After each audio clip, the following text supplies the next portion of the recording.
Welcome back to Connect Paranormal. Tonight, we're going on a deep dive into ancient Egyptian legends. There's Ooh. captivating tales that kind of blur the lines between history and myth, Yeah. maybe even a touch of the paranormal. It's fascinating to me how these stories offer a window into a world where gods and goddesses walked among humans, wielding unimaginable power. Yeah. Our guide for this deep dive is Ancient Egyptian Legends by M.A. Murray.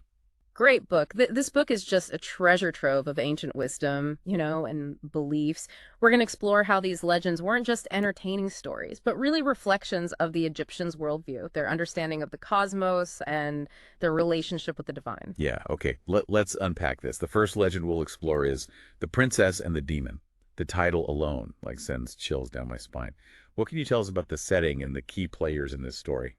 All right, so picture this. We're in the reign of the legendary Pharaoh Ramses, known for his military prowess and his vast empire. Tribute played a vital role in maintaining Egypt's power and influence. So Ramses is in Naharaina collecting tribute from various princes, and I read that the Prince of Becton offered his own daughter as tribute. Wow. She was said to be stunningly beautiful, and Ramses was smitten with her, made her his great royal wife, No, and gave her the name Neferu Ra, that's right. beauty of Ra. It really demonstrates the kind of complexities of power dynamics and cultural exchange during those times. Right. To be plucked from your homeland and thrust into such a powerful role, it makes you wonder what Neferu must have felt. Absolutely. Oh. But the story takes a dramatic turn. When her sister back in Becton, Bent Reshi, falls desperately ill, her father, frantic, sends messengers to Ramesses begging for help. And here's where things get really interesting. Okay. The second messenger arrives when Ramesses is in Thebes on a very specific date. The first of the month, Payams. First of Pecons, that's right. This date is sacred to Khonsu, Okay. the god of the moon, the son of Amun-Ra and Mut. He was often depicted as a youthful god, a symbol of renewal and protection. So is Khonsu the key to healing Bent Reshi? I'm on the edge of my seat here. He certainly plays a pivotal role. So you see, there were two statues of Khonsu in the temple. Khonsu in Thebes Neferhotep, Okay. and Khonsu the expeller of demons. Okay.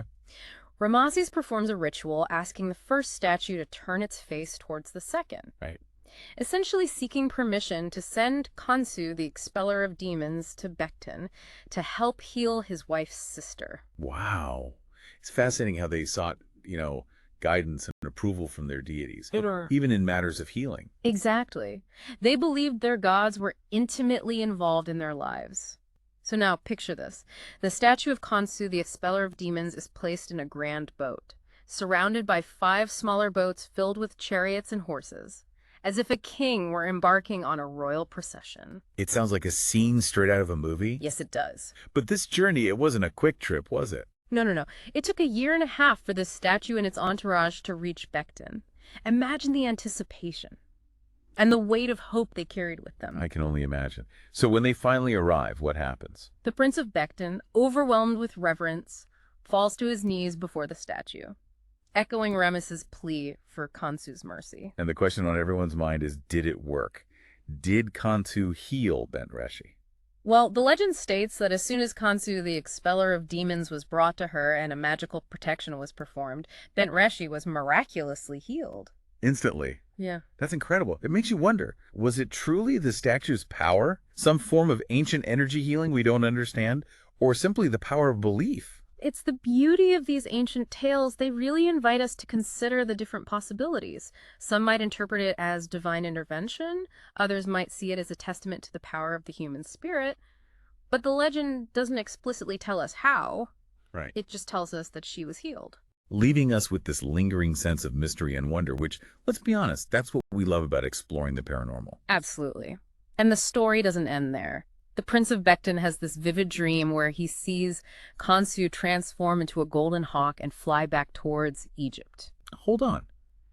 A hawk.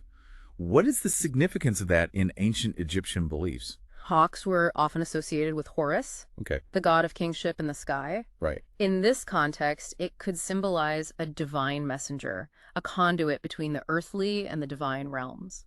So the prince sees this hawk flying away. What's his reaction? Well, he wakes up terrified. Convinced that Khonsu is abandoning them, He immediately orders the statue to be returned to Thebes, laden with lavish gifts, as a way to appease the god. I can understand his fear. After witnessing such a miraculous healing, I wouldn't want to risk angering a god, Right. especially one with a reputation for expelling demons.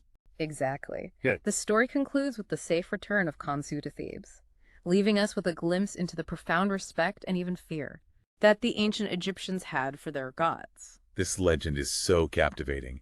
It's amazing how a story from so long ago can still spark our imagination and make us think about the nature of belief, the power of the unknown, and those enduring mysteries that connect us to the past. And that connection is what we're all about here on Connect Paranormal. But there's more to uncover. But you know what else was powerful to the ancient Egyptians? Let me guess. Names. You got it. They believed names held an almost magical power, Yes. connected to a person's very essence. Right. This next legend, the name of Ra, dives headfirst into that concept. It really does. This story features Ra, the sun god, Right. the supreme deity in the Egyptian pantheon. Wow. They believed he was the creator of everything, and his power was directly tied to his secret name, almost like a source code to the universe. That's amazing. Yeah. So whoever knew Ra's secret name could control everything. Pretty much. Wow.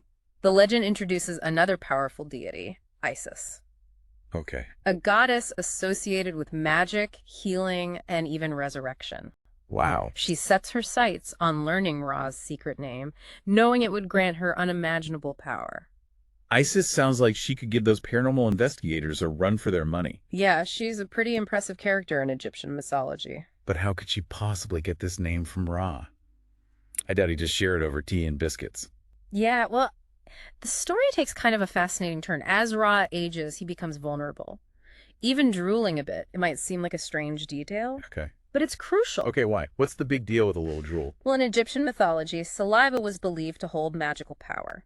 Isis sees an opportunity, collects some of Ra's saliva, mixes it with earth, and crafts a venomous snake. A snake. That took a dark turn. What did she do with it? Well, knowing Ra's daily journey across the sky, he places the snake right in his path. And as planned, it bites him, injecting him with deadly poison. Wow. The mighty Ra struck down by a tiny snake. That's a bit ironic, isn't it? It is. And the poison courses through him, causing immense pain. Ra summons the best healers in the land, but they're powerless to help him. Why couldn't they help him? Didn't they have, powerful magic and things? They lack the key ingredient, Ra's secret name. The legend emphasizes that only by uttering his true name could they counteract the venom and heal him. So his name was like the ultimate cure. Yes, That's exactly. mind-blowing. What does Isis do? This is where her cunning comes in. She appears before Ra, offering to heal him, but only if he reveals his secret name. Imagine the tension. The most powerful being in existence, forced to bargain for his life. I bet Ra wasn't too happy about that. Did he give in? Desperate for relief, he's reluctant at first. They engage in this intense back and forth, with Isis reminding him that his life hangs in the balance. She even demands his eyes, symbolic of the sun and moon, in exchange for the cure. Hold on. His eyes. That's a huge ask. What's the connection there? Well, it's fascinating. This part of the legend ties into later Egyptian beliefs, where the sun and moon became known as the eyes of Horus.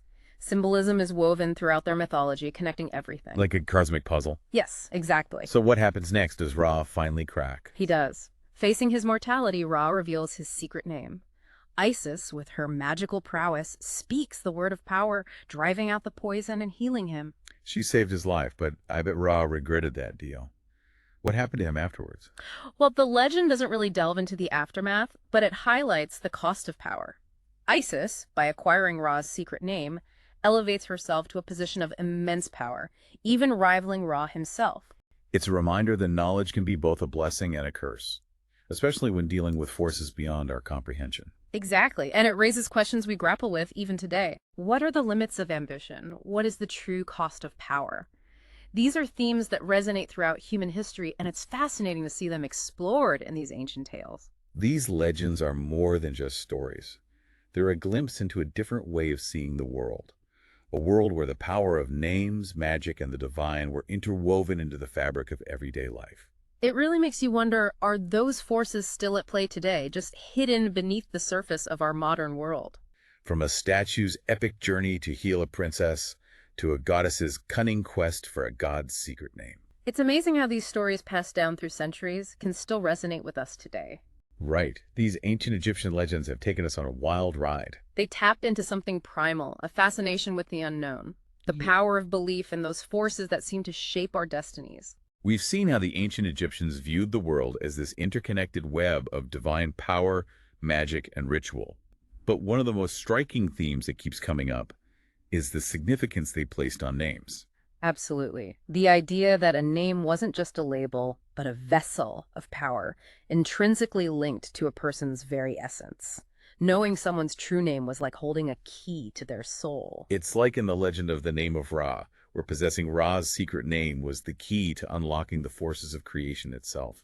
It makes you think about the power of language and how words can shape our reality. Exactly. And this belief wasn't limited to the gods. The Egyptians were meticulous about recording names in their hieroglyphs, ensuring their preservation for eternity. It's as if they believed that forgetting someone's name could erase them from existence altogether. That's a chilling thought. But it highlights the profound respect they had for the written word, for the enduring power of stories and the legacies we leave behind.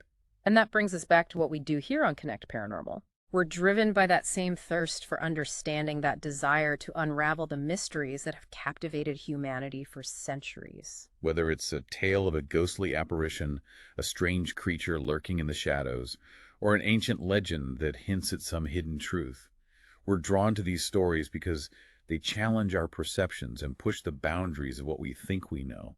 Right. Just like the ancient Egyptians who sought guidance from their gods and goddesses, we're on a quest to make sense of the seemingly impossible, Yes. to connect with the whispers of the past, and maybe, just maybe, catch a glimpse of what lies beyond the veil. So as we wrap up this incredible deep dive into ancient Egyptian legends, I want to leave you with a question. What if our names, the very words that define us, hold more power than we realize? Perhaps there's a hidden magic within our own names waiting to be discovered. Maybe by tracing the origins of our names, exploring their history and meaning, we can unlock a deeper understanding of ourselves and our place in the grand tapestry of existence. That's an incredible thought. Hmm. I know I'm going to be spending some time researching the meaning behind my own name. I encourage everyone listening to do the same. You never know what hidden connections or surprising revelations you might find. Thank you for joining us on this fascinating journey into the world of ancient Egyptian legends. We hope you've enjoyed exploring these captivating tales and discovering the power of names, the allure of magic, and the enduring mysteries of the past. And as always, stay curious, keep exploring, and remember, the truth is out there waiting to be uncovered. Until next time, on Connect Paranormal.